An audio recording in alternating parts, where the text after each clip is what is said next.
Hi, this is Danny Doyle, and welcome back to TMGC 0% Growths. It's decision time, chapter V4X, or 44X. We get to pick which of these 3 goobers live and which 10 die. Although not entirely, because Viridian and Chartreuse will always die, sorry. But yeah, I'm sending 3 of them. And in order to make the guessing game that I've proposed a little bit harder, I've emptied everyone's inventory except for Viridian and Chartreuse because they die anyway. If you have guesses, if you just want to blind guess who we're bringing, now would be the time to do so. But if you'd like a little bit more information, a little bit less blind, I am going to go down the line, everyone, and present the case for and against, not in a vanilla run, but specifically in our current run. Obviously, we will skip over Viridian and Chartreuse, but Frederick is right there in the middle. And it's a little fortuitous in terms of the deploy order, because Frederick is also kind of a skip, because we've invested so much in Frederick. We gave him all of the Black Lotuses, we gave him the boots, and also just he's a really, really good unit even before the investment. Just really nice stats, great class in Wyvern Lord, good skill combination with the renewal and killer tactics. Very solid going into the late game where we do not have solid flyers, right? Our 3 other flyers have all sort of fallen off. We are going to get another one with the Draco Pope promotion, but as it stands, just having another flyer, like, yeah, we get Peter, yeah, we get Vladimir, it's always better to have more, right? The case against sending Frederick, there's not a very strong one, but it would be very funny to load Frederick up with all of Viridian's money and the boots, and then just leave him behind. So, you know, hedge your guesses on that, right? Next up is Dean, the Dean Machine. Impressive stats for a warrior, and warrior's a good class. His defense is not so great, and obviously his res really sucks, so he's not the bulkiest fella out there. The case for Dean is, as we've said, tons of damage, right? Obviously, in a vanilla playthrough, the ability to delete an enemy with a combat art is not something unique to Dean, but in a 0% growth playthrough, it is relatively unique to him. Other units are going to struggle to output the amount of damage needed for kill thresholds, simply because we're not going to get the high growth that you would expect. And so Dean being able to just be a delete button, even if he is just an infantry unit, still delete stuff, is very, very valuable. The case against Dean, however, is he is really, really money intensive. Smash itself costs 4 durability, and we want to use, you know, steel and perhaps even silver or gilded weapons to do that. That's going to be quite pricey, and in a 0 growths context, we are already spending a lot more money just because we have to use better weapons anyway to keep up. So Dean being so expensive is a pretty big downside. He's also just not an enemy phase unit. Like, he can live a couple of hits or whatnot, but he's mostly there as a targeted delete button, and TMGC gives you a lot of tools to do targeted delete buttons. Even in 0% growths, we're going to have some very valuable ways to delete enemies, such that Dean could feel kind of redundant at times. And as just a combat infantry, he doesn't offer any other form of utility other than the supports he gives to Dirk and Eliza specifically, and the other Viridians as well. I don't really know if that is worth it, like just being a delete button. As much as we hype up the Dean Machine, come out a little short in the utility department, as opposed to Eliza, who is all utility all the time. The case for Eliza, well, first off, we did give her a Spirit Dust, which means, you know, we could have given that to Rose, and Rose would have been, a very good recipient of that as well. So the Spirit Dust on Eliza does sort of hedge things in her favor. Power Staff is also a really good skill, and Rally Luck might come up in 0% just because without luck growths, our units are going to be getting crit more often. So that's pretty cool. The case against Eliza, she is just a utility unit, much like Dean is just a combat unit. Eliza's main thing is Power Staff, and Power Staff is really cool, but if all she's doing is staffing, we have a lot of people who can staff, right? I've got so many staffers that we are benching powerful staffers. We have Emil, we have, Gaylord, we just got, the Dark Mage, the Nime, you know, ROM hack Nime, what's her name? We have Vladimir. We have a lot of powerful staffers. We benched Avon, ripped her out a couple of times. We have Peggy, who's also kind of benched. So just being a staffer, like Peggy offers Swarp plus staffing. Eliza just offering 2 staffs per turn. Yes, it's at the cost of only 1 deployment slot, but if we really want 2 staffs per turn, I think we can find it in ourselves to just field 2 staffers. Rift in time. The case against Rift is if Dean's combat deleting 1 enemy per turn is not good enough, then is Rift's combat not deleting 1 enemy per turn good enough? Dean has been pretty Rift has been pretty unimpressive throughout the course of this Viridian preview map. But the moments where he stands out, the big one that comes to mind to me, we did Flamesword shenanigans. Lucky 7 is the way that we play around not having stats. Now, Rift does that always because he usually just doesn't have good stats. But the downside that Rift has in a vanilla playthrough is other units do have good stats. So Rift is an Immortal God on 1 out of every 7 turns, but you have other units who are Immortal Gods on 7 out of 7 turns. That's no longer the case in 0% growths, and so Rift being immortal on 1 out of 7 turns is very appealing. And so sending him to just be like, well, we can play very slowly until it's Rift in time. Yeah, there's time pressure on some maps, but not all of them. I don't know, sounds kind of appealing. Dirk is basically, what if Dean didn't have to spend the huge durability?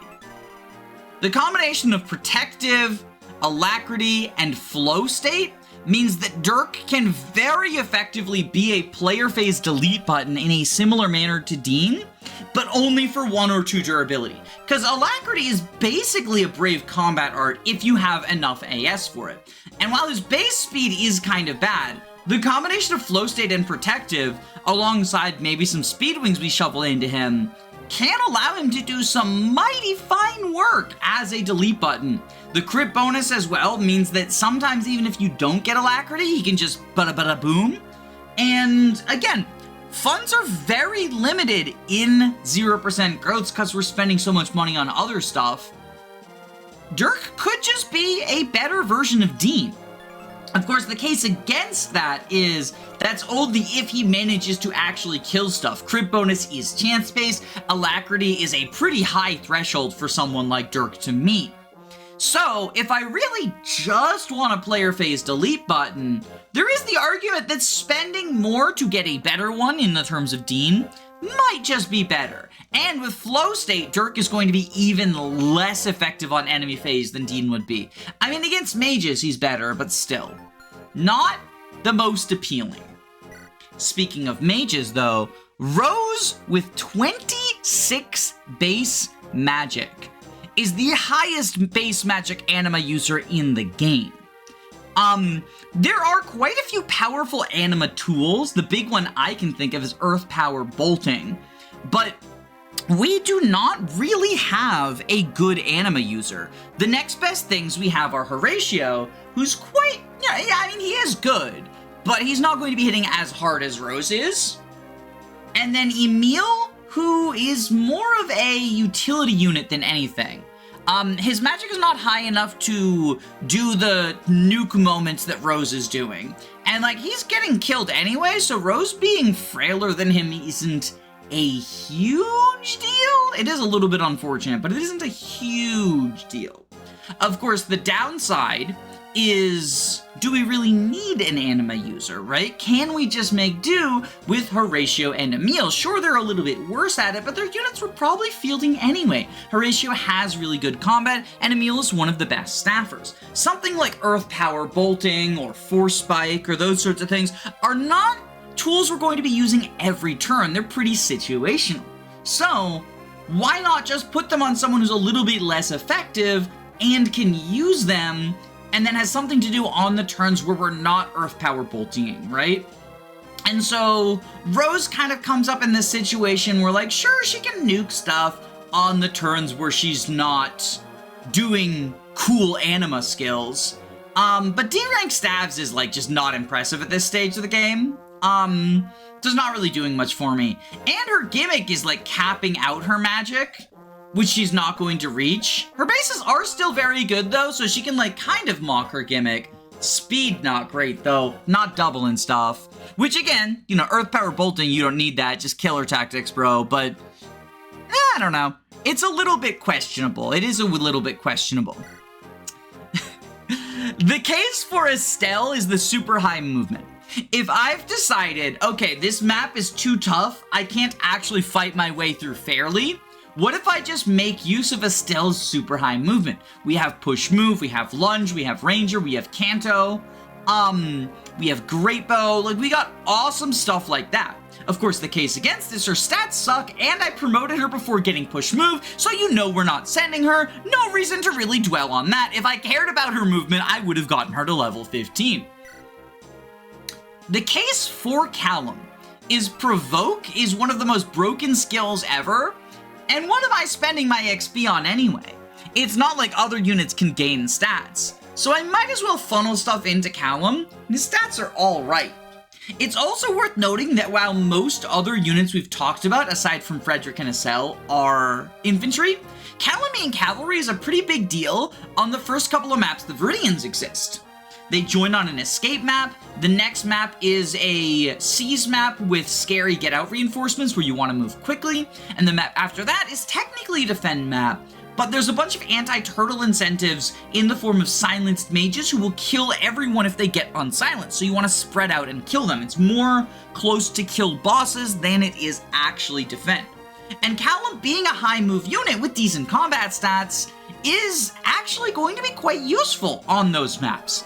Ignis to delete the bosses, rescue drop to get people ahead.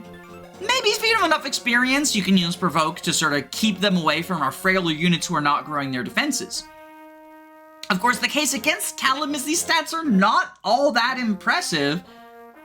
Honestly, if we want someone with these stats, we got plenty who compare to him back in Blair's army, especially at the time the Viridians rejoin. Callum is just going to look thoroughly mediocre, and the biggest claim to fame is the fact he has a horse, because even with Provoke, his bulk is just, if it's not growing, it's not good enough, right? Yeah, we can manipulate the AI a little bit, but with the large number of siege tomes and ballistas and infinite range magic, he can just kind of get nuked, even in vanilla, but especially without his 60% res growth. The case for Manfred is, what if Vantage Nos? Much like vanilla, the case against Manfred is we just didn't promote him, right? I guess technically not promoting him doesn't matter too much because it's not like he was going to grow anyway, but it is a little bit unfortunate. It kind of seems like he's our neglected stepchild, right?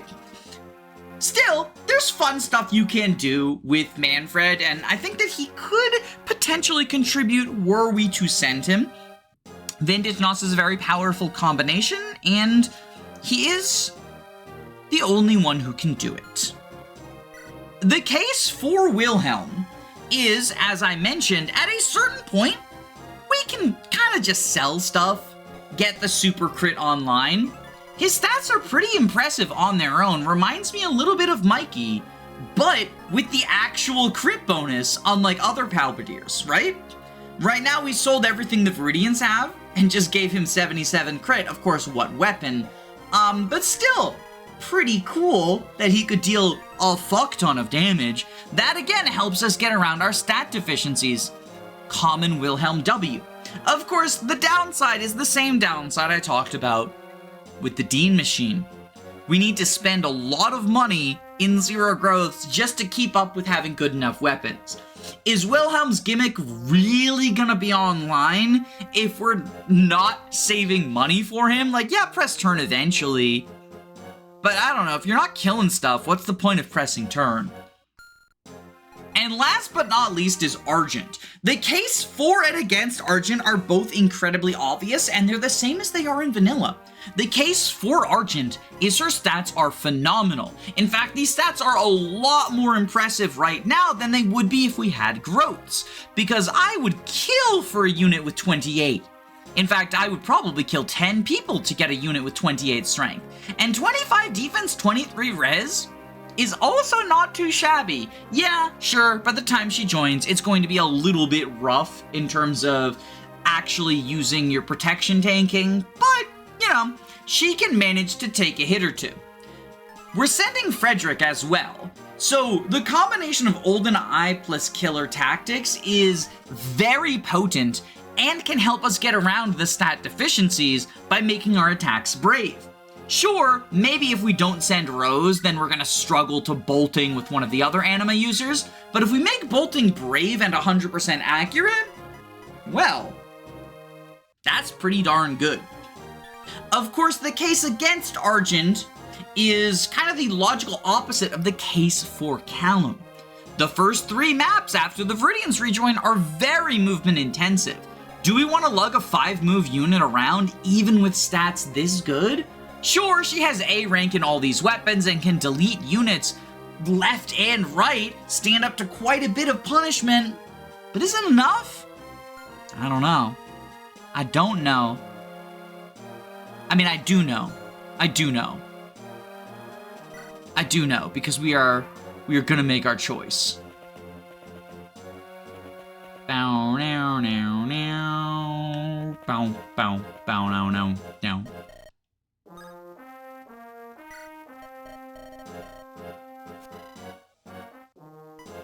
We are sending Eliza.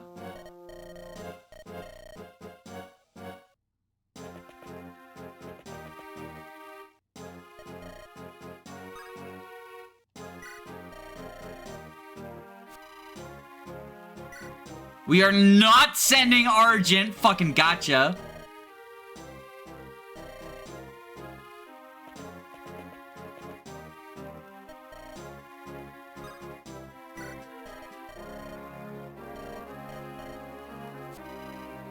Of course we're sending Frederick.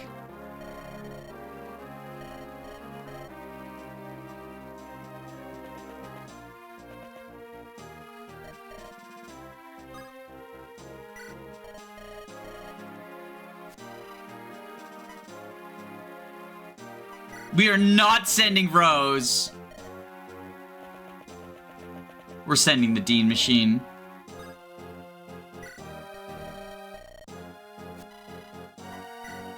He will keep Eliza safe for us.